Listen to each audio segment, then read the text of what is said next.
प्राचीन समय की बात है। भारतवर्ष में एक प्रतापी और दानी राजा राज्य करता था। वह नित्य गरीबों और ब्राह्मणों की सहायता करता था। यह बात उसकी रानी को जरा भी अच्छी नहीं लगती। वह ना ही गरीबों को दान देती, ना ही भगवान का पूजन करती और राजा को भी दान देने से मना किया करती थी।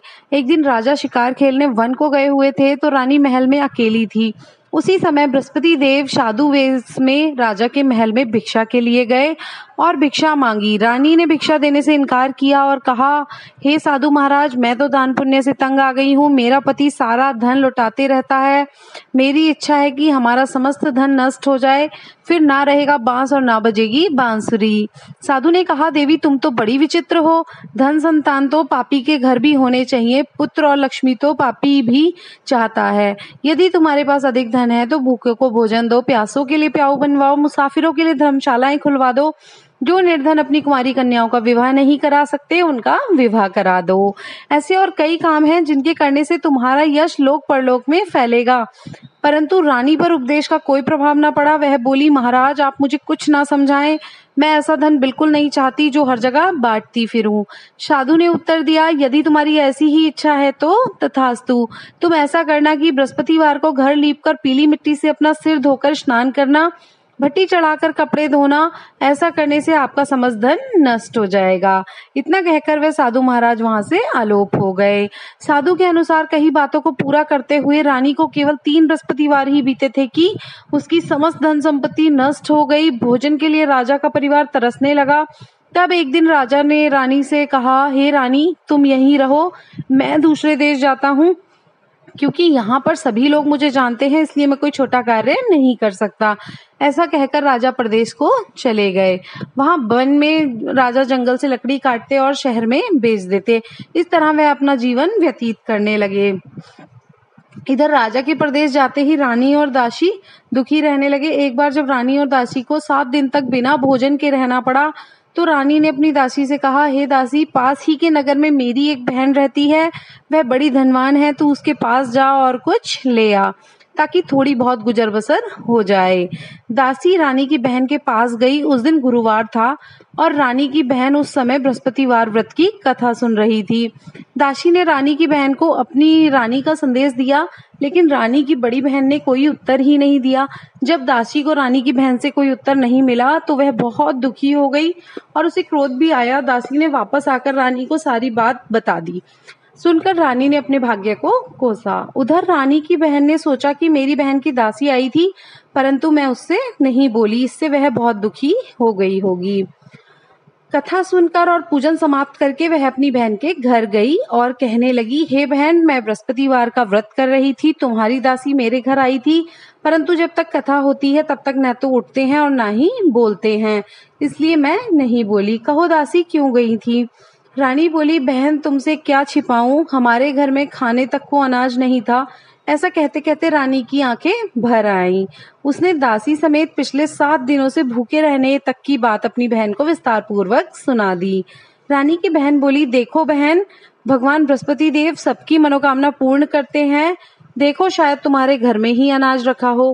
पहले तो रानी को विश्वास नहीं हुआ, पर बहन के आग्रह करने पर उसने अपनी दासी को अंदर भेजा तो सचमुच उसे अनाज से भरा एक घड़ा मिल गया। यह देखकर दासी को बड़ी हैरानी हुई। दासी रानी से कहने लगी, हे रानी, जब हमको भोजन नहीं मिलता तब भी तो हम व्रत ही रखते हैं, इसलिए क्यों ना इनसे व्रत की कथा और विधि पूछ ली जाए ताकि हम भी व्रत कर सकें। तब रानी ने अपनी बहन से बृहस्पतिवार व्रत के बारे में पूछा। उसकी बहन ने बताया, बृहस्पतिवार के व्रत में चने की दाल और मुनक्का से विष्णु भगवान का केले की जड़ में पूजन करें तथा दीपक जलाएं, व्रत कथा सुने और पीला भोजन ही करें। इससे बृहस्पति देव प्रसन्न हो जाते हैं।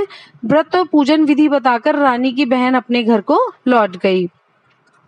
7 दिन बाद जब गुरुवार आया तो रानी और दासी ने व्रत रखा। घुड़साल में जाकर चना और गुड़ लेकर आई, फिर उससे केले की जड़ तथा विष्णु भगवान का पूजन किया। अब पीला भोजन कहाँ से आए, इस बात को लेकर दोनों बहुत दुखी थी। चूंकि उन्होंने व्रत रखा था इसलिए बृहस्पति देव उनसे प्रसन्न थे, इसलिए वे एक साधारण व्यक्ति का रूप धारण कर 2 थालों में सुंदर पीला भोजन दासी को दे गए। भोजन पाकर दासी बहुत प्रसन्न हुई और फिर रानी के साथ मिलकर भोजन ग्रहण किया। उसके बाद वे सभी गुरुवार को व्रत और पूजन करने लगी। बृहस्पति भगवान की कृपा से उनके पास फिर से धन संपत्ति आ गई, परंतु रानी फिर से पहले की तरह आलस्य करने लगी। तब दासी बोली, देखो रानी, तुम पहले भी इसी प्रकार आलस्य करती थी, तुम्हें धन रखने में कष्ट होता था, इस कारण समस्त धन नष्ट हो गया था, और अब जब भगवान बृहस्पति देव की कृपा से धन मिला है तो तुम्हें फिर से आलस्य होता है।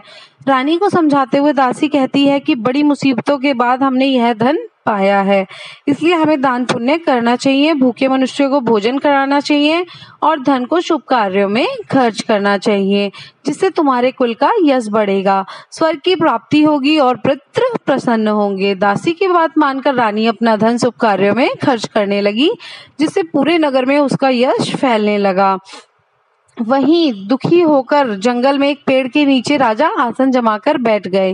वह अपनी दशा को याद करके व्याकुल होने लगे। बृहस्पतिवार का दिन था। एकाएक उन्होंने देखा कि निर्जन वन में एक साधु प्रकट हुए। वह साधु वेश में स्वयं बृहस्पति देवता थे। लकड़हारे के सामने आकर वह बोले, हे लकड़हारे, इस सुनसान जंगल में तू चिंतामग्न क्यों बैठा है? लकड़हारे ने दोनों हाथ जोड़ प्रणाम किया और उत्तर दिया, महात्मा जी, आप सब कुछ जानते हैं, आपसे क्या छिपा है? यह कहकर वह रोने लगा और साधु को अपनी आत्मकथा सुना दी। महात्मा जी ने कहा, तुम्हारी स्त्री ने बृहस्पति के दिन बृहस्पति भगवान का निरादर किया है, जिसके कारण रुष्ट होकर उन्होंने तुम्हारी यह दशा कर दी है। अब तुम चिंता को दूर करके मेरे कहने पर चलो तो तुम्हारे सभी कष्ट दूर हो जाएंगे और भगवान पहले से भी अधिक धन संपत्ति तुम्हें देंगे। तुम बृहस्पतिवार के दिन कथा किया करो, 2 पैसे के चने मुनक्का लाकर उनका प्रसाद बनाओ और शुद्ध जल के लोटे में शक्कर मिलाकर अमृत तैयार करो। कथा के पश्चात अपने सारे परिवार और सुनने वाले प्रेमियों में अमृत व प्रसाद बांटकर आप भी ग्रहण करो। ऐसा करने से भगवान तुम्हारी सभी मनोकामनाएं पूर्ण करेंगे। साधु के ऐसे वचन सुनकर लकड़हारा बोला, हे प्रभु, मुझे लकड़ी बेचकर इतना पैसा नहीं मिलता जिससे भोजन के उपरांत कुछ बचा सकूं। मैंने रात्रि में अपनी स्त्री को व्याकुल देखा है, मेरे पास कुछ भी नहीं जिससे मैं उसकी खबर तक मंगा सकूं। साधु ने कहा, हे लकड़हारे, तुम किसी बात की चिंता मत करो। बृहस्पति के दिन तुम रोजाना की तरह लकड़ियां लेकर शहर को जाओ। तुमको रोज से दुगना धन प्राप्त होगा, जिससे तुम भली भांति भोजन कर लोगे तथा बृहस्पति की पूजा की सामान भी आ जाएगा। इतना कहकर वह साधु वहां से अंतर्ध्यान हो गए। धीरे धीरे समय व्यतीत होने पर फिर वही बृहस्पतिवार का दिन आया। लकड़हारा जंगल से लकड़ी काटकर किसी शहर में बेचने गया। उसे उस दिन और दिन से अधिक पैसा मिला। राजा ने चना गुड़ आदि लाकर गुरुवार का व्रत किया। उस दिन से उसके सभी क्लेश दूर हुए, परंतु जब दोबारा गुरुवार का दिन आया तो बृहस्पतिवार का व्रत करना वह भूल गया। इस कारण बृहस्पति भगवान नाराज हो गए। उस दिन उस नगर के राजा ने विशाल यज्ञ का आयोजन किया तथा शहर में यह घोषणा करा दी कि कोई भी मनुष्य अपने घर में भोजन ना बनावे, ना आग जलाए। समस्त जनता भोजन करने मेरे यहाँ आएगी। इस आज्ञा को जो नहीं मानेगा उसे फांसी की सजा दी जाएगी। इस तरह की घोषणा सुनकर संपूर्ण नगर में करवा दी गई। राजा की आज्ञा अनुसार शहर के सभी लोग भोजन करने गए, लेकिन लकड़हारा कुछ देर से पहुंचा, इसलिए राजा उसको अपने साथ घर ले गए और ले जाकर भोजन करा रहे थे तो रानी की दृष्टि उस खूंटी पर पड़ी जिस पर उसका हार लटका हुआ था। वह वहां उसे दिखाई नहीं दिया। रानी ने निश्चय किया कि मेरा हार इस मनुष्य ने चुरा लिया है। उसी समय सिपाहियों को बुलाकर उसको कारागार में डलवा दिया गया। जब लकड़हारा कारागार में पड़ गया और बहुत दुखी होकर विचार करने लगा कि न जाने कौन से पूर्व जन्म के कर्म हैं जिससे मुझे यह दुख प्राप्त हुआ है, और उसी साधु को वह याद करने लगा जो कि उसे जंगल में मिला था। उसी समय तत्काल बृहस्पति देव साधु के रूप में प्रकट हुए और उसकी दशा को देखकर कहने लगे, अरे मूर्ख, तूने बृहस्पति देव की कथा नहीं करी, इस कारण तुझे यह दुख प्राप्त हुआ है। अब तू चिंता मत कर। बृहस्पतिवार के दिन कारागार के दरवाजे पर तुझे 4 पैसे पड़े मिलेंगे, उनसे तू बृहस्पति देव की पूजा करना, तेरे सभी कष्ट दूर हो जाएंगे। बृहस्पति के दिन उसे फिर से 4 पैसे मिले। लकड़हारे ने कथा कही। उसी रात्रि को बृहस्पति देव ने उस नगर के राजा को स्वप्न में कहा, हे राजा, तुमने जिस आदमी को कारागार में बंद कर दिया है वह निर्दोष है, वह राजा है, उसे छोड़ देना। रानी का हार उसी खूंटी पर लटका है। अगर तू ऐसा नहीं करेगा तो मैं तेरा समस्त राज्य नष्ट कर दूंगा। इस तरह रात्रि के स्वप्न को देखकर राजा प्रातःकाल उठा और खूंटी पर हार देखकर लकड़हारे को बुलाकर क्षमा मांगी तथा लकड़हारे को योग्य सुंदर वस्त्र आभूषण देकर विदा कर दिया। बृहस्पति देव की आज्ञा अनुसार लकड़हारा अपने नगर को चल दिया। राजा जब अपने नगर के निकट पहुंचा तो उसे बड़ा आश्चर्य हुआ। नगर में पहले से अधिक बाग, तालाब, कुएं और बहुत सी धर्मशालाएं, मंदिर आदि बन गए थे। राजा ने पूछा, यह किसका बाग और धर्मशाला है? तब नगर के सब लोग कहने लगे, यह सब रानी और बांदी के हैं। तो राजा को आश्चर्य हुआ और गुस्सा भी बहुत आया। जब रानी ने यह खबर सुनी कि राजा आ रहे हैं तो उन्होंने बांदी से कहा कि हे दासी, देख राजा हमको कितनी बुरी हालत में छोड़ गए थे। हमारी ऐसी हालत देखकर कहीं वे लौट ना जाएं, इसलिए तू दरवाजे पर खड़ी हो जा। आज्ञा अनुसार दासी दरवाजे पर खड़ी हो गई। राजा आए तो उन्हें अपने साथ वह लिवा ले आई। तब राजा ने क्रोध करके अपनी रानी से पूछा कि यह धन तुम्हें किस तरह प्राप्त हुआ? तब उन्होंने कहा, हमें यह सब धन बृहस्पति देव के इस व्रत के प्रभाव से प्राप्त हुआ है। राजा ने निश्चय किया कि 7 रोज बाद तो सभी बृहस्पति देव का पूजन करते हैं, परंतु मैं प्रतिदिन दिन में 3 बार कहानी किया करूंगा और रोज व्रत किया करूंगा। अब हर समय राजा के दुपट्टे में चने की दाल बंधी रहती थी तथा दिन में 3 बार कहानी कहता। एक रोज राजा ने विचार किया कि चलो अपनी बहन के यहाँ हो आऊं। इस तरह निश्चय कर राजा घोड़े पर सवार हो अपनी बहन के यहाँ को चलने लगे। मार्ग में उन्होंने देखा कि कुछ आदमी एक मुर्दे को लेकर जा रहे हैं। उन्हें रोककर राजा कहने लगे, अरे भाइयों, मेरी बृहस्पति देव की कथा सुन लो। वो बोले, हमारा तो आदमी मर गया, इसको अपनी कथा की पड़ी है। परंतु कुछ आदमी बोले, अच्छा कहो, हम तुम्हारी कथा भी सुनेंगे। राजा ने दाल निकाली और जब कथा आधी हुई कि मुर्दा हिलने लग गया। कथा के समाप्त होने तक मनुष्य उठकर खड़ा हो गया। आगे मार्ग में उसे एक किसान खेत में हल चलाता मिला। राजा ने उसे देखा और उससे बोला, अरे भैया, तुमने मेरी बृहस्पतिवार की कथा सुन लो। किसान बोला, जब तक मैं तेरी कथा सुनूंगा तब तक 4 रैया और जोत लूंगा। जा अपनी कथा किसी और को सुनाना। इस तरह राजा आगे चलने लगा। राजा के हटते ही बैल पछाड़ खाकर गिर गए और किसान के पेट में बड़ी जोर का दर्द होने लगा। उस समय उसकी माँ रोटी लेकर आई। उसने जब यह देखा तो अपने पुत्र से सब हाल पूछा और बेटे ने सभी हाल कह दिया। तो बुढ़िया दौड़ी दौड़ी उस घुड़सवार के पास गई और उससे बोली कि मैं तेरी कथा सुनूंगी, तू अपनी कथा मेरे खेत पर चलकर ही कहना। राजा ने बुढ़िया के खेत पर जाकर कथा कही, जिसके सुनते ही वह बैल उठ खड़े हुए तथा किसान के पेट का दर्द भी बंद हो गया। राजा अपनी बहन के घर पहुंचे। बहन ने भाई की खूब मेहमानी की। दूसरे रोज प्रातःकाल राजा जगे तो वह देखने लगे कि सब लोग भोजन कर रहे हैं। राजा ने अपनी बहन से कहा, ऐसा कोई मनुष्य नहीं है जिसने भोजन ना किया हो, मेरी बृहस्पतिवार की कथा सुन ले। बहन बोली, भैया, यह देश ऐसा ही है, यहाँ पहले लोग भोजन करते हैं, बाद में अन्य कार्य करते हैं।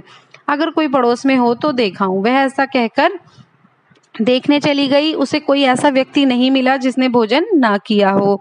अतः वह एक कुम्हार के घर गई जिसका लड़का बीमार था। उसे मालूम हुआ कि उनके यहाँ 3 रोज से किसी ने भोजन नहीं किया है। रानी ने अपने भाई की कथा सुनने के लिए कुम्हार से कहा। वह तैयार हो गया।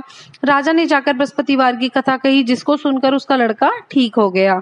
अब तो राजा की वाहवाही होने लगी। एक रोज राजा अपनी बहन से कहा कि हे बहन, हम अपने घर जाएंगे, तुम भी तैयार हो जाओ। राजा की बहन ने अपनी सास से कहा। सास ने कहा, हाँ चली जा, परंतु अपने लड़कों को मत ले जाना, क्योंकि तेरे भाई के कोई औलाद नहीं है। बहन ने अपने भैया से कहा, हे भैया, मैं तो चलूंगी, पर मेरा कोई बालक नहीं जाएगा। राजा बोले, जब बालक ही नहीं चलेगा तब तुम भी क्या करोगी? बड़े दुखी मन से राजा अपने नगर को लौट आए। राजा ने अपनी रानी से कहा, हम निर्वंशी हैं, हमारा मुंह देखने का धर्म नहीं है और कुछ भोजन आदि नहीं किया। रानी बोली, हे प्रभु, बृहस्पति देव ने हमें सब कुछ दिया है, वह हमें औलाद अवश्य देंगे। उसी रात बृहस्पति देव ने राजा से स्वप्न में कहा, हे राजा, उठ, सभी सोच त्याग दे, तेरी रानी गर्भ से है। राजा को यह बात सुनकर बहुत खुशी हुई। 9वें महीने में उसके गर्भ से एक सुंदर पुत्र पैदा हुआ। तब राजा बोले, हे रानी, स्त्री बिना भोजन के रह सकती है, पर बिना कहे नहीं रह सकती। जब मेरी बहन आए तब तुम उससे कुछ मत कहना। रानी ने सुनकर हाँ कर दी। जब राजा की बहन ने ये शुभ समाचार सुना तो वे बहुत खुश हो गई और बधाई लेकर अपने भाई के यहाँ चली आई। तभी रानी ने कहा, घोड़ा चढ़कर तो नहीं आई, गधा चढ़ी आई। राजा की बहन बोली, भाभी, मैं इस प्रकार न कहती तो तुम्हें औलाद कैसे प्राप्त होती? बृहस्पति देव ऐसे ही हैं, जैसी जिसके मन में कामनाएं होती हैं सभी को पूर्ण करते हैं। जो सद्भावना पूर्वक बृहस्पतिवार का व्रत करता है एवं कथा पढ़ता है अथवा सुनता है या फिर दूसरों को सुनाता है, बृहस्पति देव उनकी सभी मनोकामनाएं पूर्ण करते हैं। भगवान बृहस्पति देव उनकी सदैव रक्षा करते हैं। संसार में जो मनुष्य सद्भावना से बृहस्पति देव का पूजन करता है, वह सच्चे हृदय से व्रत रखता है, उनकी सभी मनोकामनाएं पूर्ण होती हैं। जैसी सच्ची भावना से राजा और रानी ने उनकी कथा का गुणगान किया, उनकी सभी इच्छाएं बृहस्पति देव ने पूरी की। इसलिए पूर्ण कथा सुनने के बाद प्रसाद लेकर जाना चाहिए, हृदय से उनका मनन करते हुए जयकारा बोलना चाहिए। बोलो बृहस्पति भगवान की जय। दूसरी कथा इस प्रकार है। प्राचीन काल में एक ब्राह्मण रहता था, वह बहुत निर्धन था, उसके कोई संतान नहीं थी, उसकी स्त्री बहुत मलिनता के साथ रहती थी, वह स्नान न करती, किसी देवता का पूजन न करती। इससे ब्राह्मण देवता बहुत दुखी रहते थे। बेचारे बहुत कुछ कहते परंतु उसका कुछ परिणाम नहीं निकलता था। भगवान की कृपा से ब्राह्मण की स्त्री के कन्या रूपी रत्न पैदा हुआ। कन्या बड़ी होने पर प्रातः स्नान करके विष्णु भगवान का जप व बृहस्पतिवार का व्रत करने लगी। अपने पूजन पाठ को समाप्त करके विद्यालय जाती तो अपनी मुट्ठी में जौ भर के ले जाती और पाठशाला के मार्ग में डालती जाती। तब ये जौ स्वर्ण के हो जाते। लौटते समय उनको बीन कर घर ले आती। एक दिन वह बालिका सूप में उस सोने के जौ को फटक कर साफ कर रही थी। उसके पिता ने देख लिया और कहा, हे बेटी, सोने के जौ के लिए सोने का सूप होना चाहिए। दूसरे दिन बृहस्पतिवार था। इस कन्या ने व्रत रखा और बृहस्पति देव से प्रार्थना करके कहा, मैंने आपकी पूजा सच्चे मन से की हो तो मेरे लिए सोने का सूप दे दो। बृहस्पति देव ने उसकी प्रार्थना स्वीकार की। रोजाना की तरह वह कन्या जौ फैलाती हुई जाने लगी। जब वह लौटकर जौ बीन रही थी तो बृहस्पति देव की कृपा से उसे सोने का सूप भी मिल गया। उसे वह घर ले आई और उसमें जौ साफ कर रही थी, परंतु उसकी माँ का वही ढंग रहा। एक दिन की बात है, वह कन्या सोने के सूप में जौ साफ कर रही थी। उस समय उस शहर का राजपुत्र वहां से होकर निकला। इस कन्या के रूप और कार्य को देखकर वह मोहित हो गया तथा अपने घर आकर भोजन व जल त्याग उदास होकर लेट गया। राजा को इस बात का पता लगा तो अपने प्रधानमंत्री के साथ उसके पास गए और बोले, हे बेटा, तुम्हें किस बात का कष्ट है? किसी ने अपमान किया अथवा कारण हो सो कहो, मैं वही कार्य करूंगा जिससे तुम्हें प्रसन्नता हो।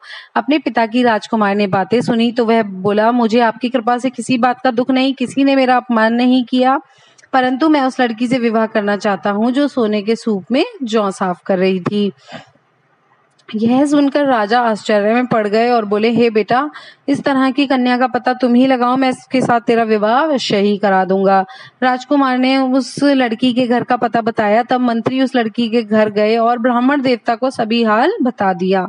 ब्राह्मण देवता राजकुमार के साथ अपनी कन्या का विवाह कराने के लिए तैयार हो गए तथा विधि विधान के अनुसार ब्राह्मण की कन्या का विवाह राजकुमार के साथ हो गया।